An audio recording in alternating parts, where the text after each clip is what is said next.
Next on Newsmax Now. Obamacare is a direct attack on the middle class, and American families deserve better than its failing status quo.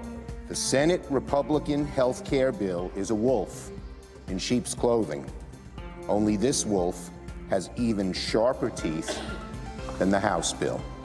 Well, the secret is out, and no one is being hush-hush about their opinion of the Senate Republicans' health care bill. That includes some Republicans who said they don't like it, why they're giving it the thumbs down.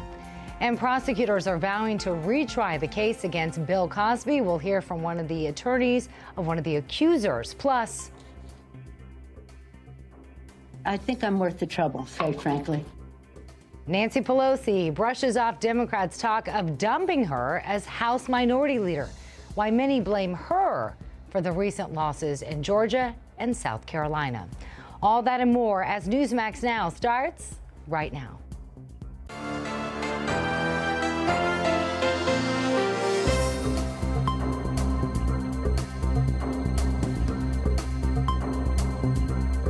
And welcome to Newsmax Now. I'm your host, Miranda Khan. Thanks for joining us. We have a lot to get to today on this kind of special edition of Newsmax Now. So let's go ahead and bring in our panel. Joining me now on the national anchor desk, we have with us the founder of Freedom Watch and former federal prosecutor, Larry Klayman.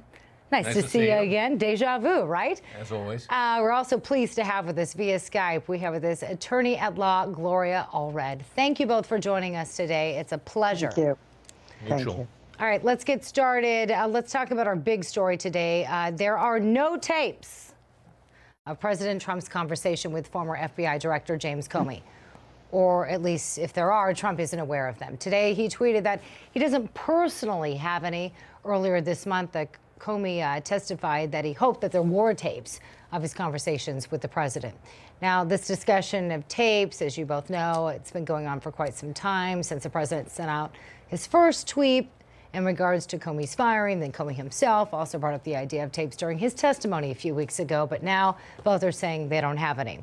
So let's start with you. What do you make, first of all, of the president's tweet, and why did it take so long for him to respond to this? Because this is something that the media has been pounding him on, and so have lawmakers. Right. Well, I think it slipped out of his mouth at the time. What he was trying to say is that Comey should be careful about what he says because there are tapes. Now, today, he's kind of intimating that there are tapes, I just don't have them. It's probably the intelligence agencies that have been surveilling the White House. In fact, a lot of these leaks about what goes on at White House meetings, such as with Russian ambassadors and others, probably is the result of surveillance. And we know that during the Clinton era, the Israelis actually had audio tapes of Bill Clinton with Monica Lewinsky. So the White House is not as secure as people think. But it was couching by the president to try to keep Comey, quote, honest. Gloria, do you think this idea of tapes being out there is going to go away now? Really? Slipped out of his mouth, Larry? Come on. This is a president who decided that he was going to tweet it. That was not just an accident. It was something he decided to do, and he did it. And it resulted perhaps in unintended consequences. Perhaps he thought he was going to be really cute in tweeting it, but it may be that this potentially could be used in an obstruction of justice investigation. And look what it led to.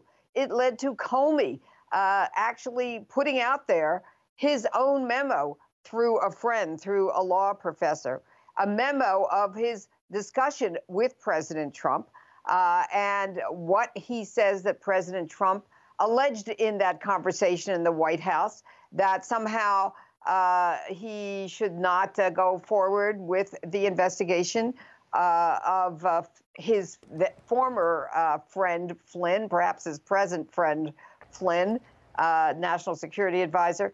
And ultimately, it led to a special counsel, Mueller, being appointed. So under the heading of be careful what you wish for when you tweet President Trump, maybe he's learned a lesson in all of this. Well, maybe you'll call him Tweety Pie in the future, but the reality here is it wasn't the smartest thing to do. I agree with you on that. It wasn't smart. He could wind up with getting a subpoena for any tapes that they may have. Now, we do know, Gloria, and I fought the White House for years under various administrations, that the White House does have surveillance in there, and in fact, The Secret Service tracks wherever the president goes. There's sensors underneath the carpet. They do probably have tapes somewhere. It's just that he doesn't have control in the Office of Administration. So I agree with you. It wasn't the smartest thing to do. I don't think it caused an obstruction of justice investigation. Not the tapes. Other issues did. And of course, Comey was instrumental in leaking information, which caused that. And I believe that was illegal. All right, let's talk about the Bill Cosby case. Prosecutors are now vowing to retry the comedian. The remarks come after a Pennsylvania judge declared a mistrial this past Saturday. Cosby was accused of aggressive, indecent assault against a college administrator. This was back in 2004. We have one victim. We have Andrea Constant. She has shown such courage through this. She's entitled to a verdict in this case, and the citizens of Montgomery County, where this crime occurred, are entitled to a verdict in this case, and we will push forward to try to get that done. Now, while Cosby's lead attorney is pleased with the verdict, he doesn't consider it to be a clear victory. It can't be a loss. Having said that, there are no winners here. We tried a case for a week. The jury deliberated for 50-some hours without a verdict. But, you know, as I've said many times before, as long as you can leave that courtroom with your client, presumed innocent as he began, then I'm satisfied. But that certainly was not the reaction from Cosby's spokesperson. The jurors, they used their power to speak. So the legacy didn't go anywhere. It has been restored. And for all those attorneys who conspired, like Gloria Allred, tell them to go back to law school and take another class. Gloria, first off, do you have any plans to go back to law school? I've been practicing law for 41 years. I have a Lifetime Achievement Award from the National Trial Lawyers Association. And no, I think what Mr. Wyatt needs to focus on is the fact that there's going to be a second criminal trial of Mr. Cosby. That's not something any defendant wishes to face. And now there was an announcement today that Mr. Cosby is planning to do a tour, giving perhaps workshops or speeches this summer to persons who, on the theme is how to prevent false allegations of sexual assault. I say to Mr. Cosby, here's the way to prevent false allegations of sexual assault.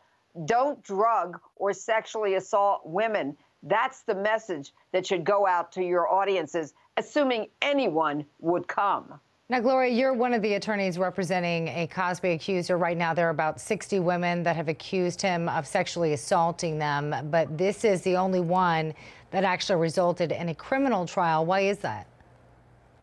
That's true, and it's most likely because since the statute of limitations had expired for most of the accusers for a possible criminal prosecution of Mr. Cosby on allegations of rape or sexual assault. In other words, that arbitrary time period set by law had expired, that perhaps many of the accusers then didn't even go to law enforcement, or if they did, then perhaps the allegations were not sufficient to prove guilt beyond a reasonable doubt in the mind of a prosecutor. We're working to change the law. But the point is, there are also civil cases out there. I have one I'm going to court next week on, allegation by Judy Huth against Mr. Cosby. And in her lawsuit, she alleges that when she was 15 years old, she became the victim of sexual misconduct by Mr. Cosby at the Playboy Mansion. That's an allegation of child sexual abuse. Very, very serious. Well, you know, Gloria is an excellent lawyer. I can vouch for her. I've known her for a while. But the reality here is, Gloria, it's very tough to win a case like this when it takes that much time to come forward with the people who are the victims. And that's the problem I thought the jury had with that. It took about 20 years. Apparently she made 24 calls to Cosby after this alleged assault occurred. That doesn't help. It was a very difficult case to win. And I don't care for Cosby. I don't like his politics. I never thought he was funny.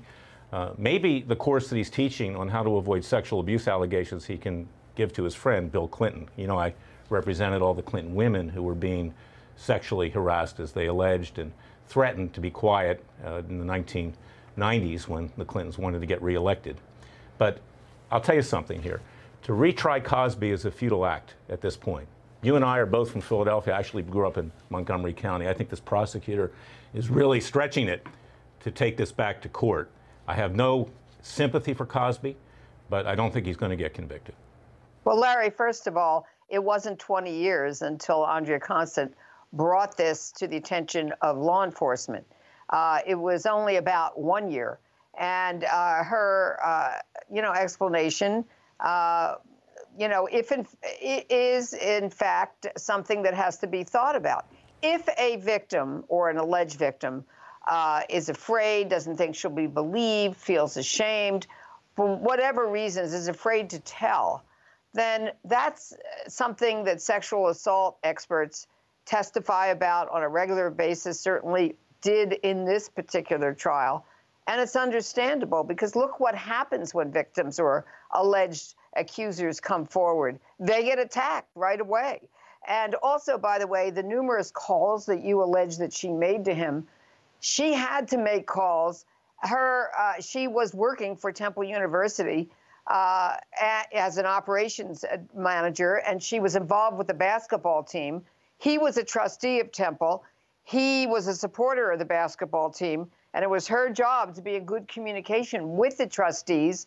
And so we don't know that those calls were about anything but business. So it's not fair to jump to any other. Well, Gloria, if it was that easy, he'd be convicted right now. There are problems in this case, and that's what I'm saying. But I'm sympathetic with victims of sexual abuse, obviously. And when the Clinton women asked me to represent them, I very happily agreed because it's wrong. In the couple minutes we have remaining, I want to real quickly bring up O.J. Simpson. His next parole hearing is scheduled for July 20th. If he's granted parole, he could be released as early as October.